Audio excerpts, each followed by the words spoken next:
Do'stlar, ko'rib turibsizlar, xudo xolasa biz tovarli biznes bo'yicha darsliklarimizni boshlab oldik va bugun ikkinchi dars.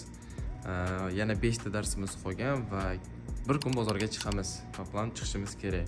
Xudo xolasa shu 5 kun ichida maksimal harakat qilib, o'quvchilarni rezultatga olib chiqishga harakat qilamiz. No, buning uchun ne только bizdan harakat, o'quvchilarni o'zlaridan ham ozgina harakat kerak. Metro City'da пока что bu birinchi gruppa, yaqinda ikkinchi gruppa ham bo'ladi va tovarli biznes yo'nalishiga kim qiziqayotgan bo'lsa, albatta kontaktlar описаниеda bo'ladi. Bemalol telefon qilib to'liq ma'lumot olishingiz mumkin.